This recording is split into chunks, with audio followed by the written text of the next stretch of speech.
Hi, it's me, Vamp, and welcome back to Vamp Plays. Today we are actually looking at Tayrel. Tyrell, as you may have seen a little bit, I have some of his masteries done, but Tyrell is... okay, Tyrell's good early game. Yeah, he's actually pretty good early game if you're lucky enough to get a pull for him. He's not the worst epic ever. He's good early game. End game, unfortunately, I see him falling off a bit. But with that said, he isn't too bad, especially for arena. Let's go over why I say that. Let's go over what gear I have for him. Plain and simple, I have speed, armor, and immortality. Well, this isn't just armor. This is HP and self shield. So speed, self shield, and I want to give him a little bit of self regeneration health wise because he doesn't really regenerate his own health.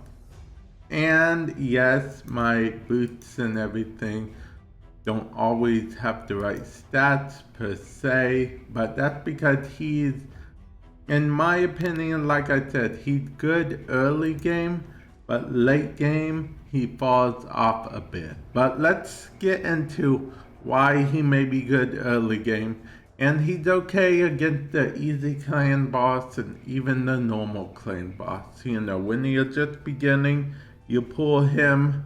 He's actually a pull you can be happy about.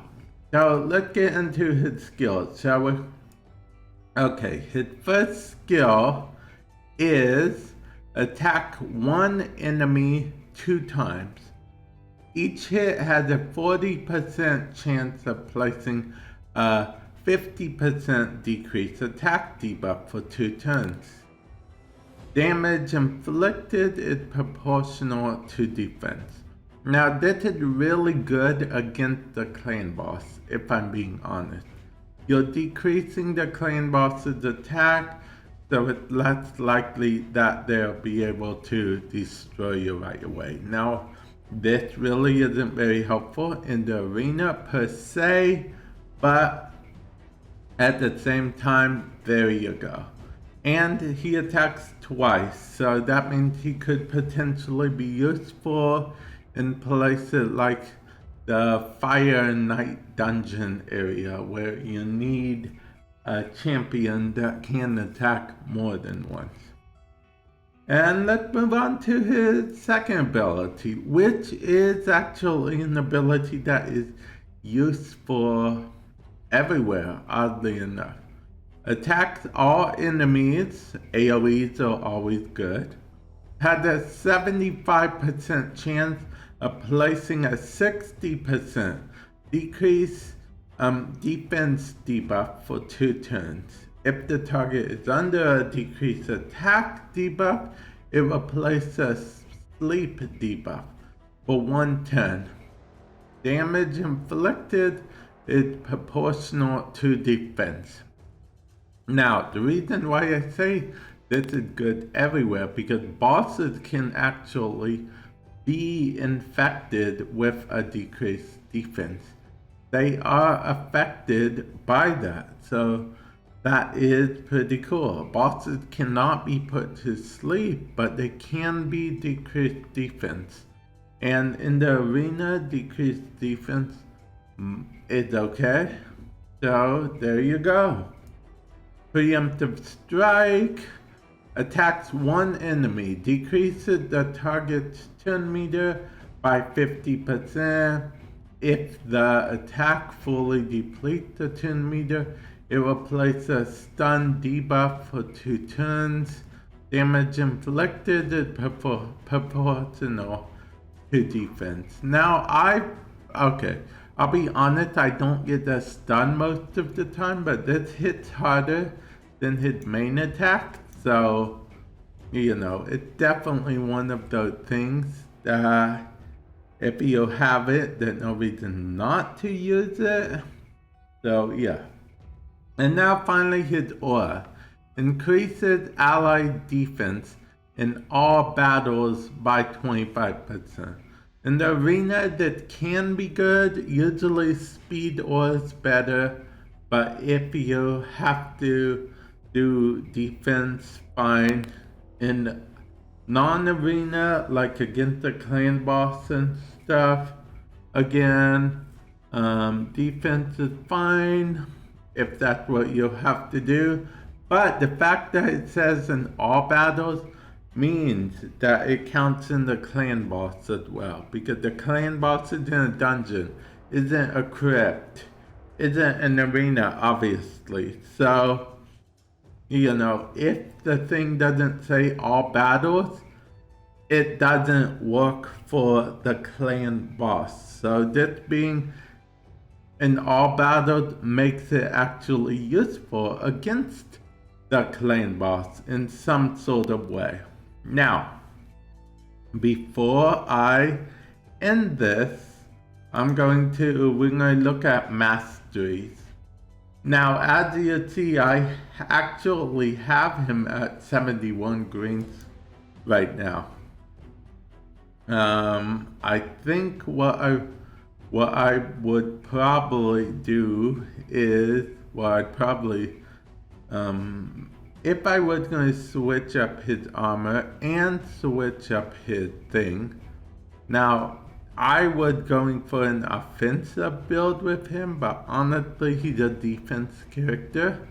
So you might want to, you know, go down the defense tree, in which case you'd want to pick like things that just increase his defense and stuff like that.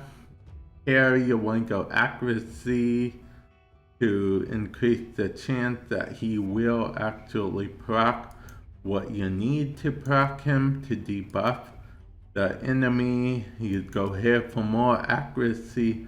But like I said, I quit using him a while back. He's probably going to go in my champion vault in the future, honestly, because like I said, don't get me wrong, he's not terrible. He's not terrible at all. Actually, with the faction wars out now, there should be a card top right hand corner. I actually go into a little bit detail about the faction wars.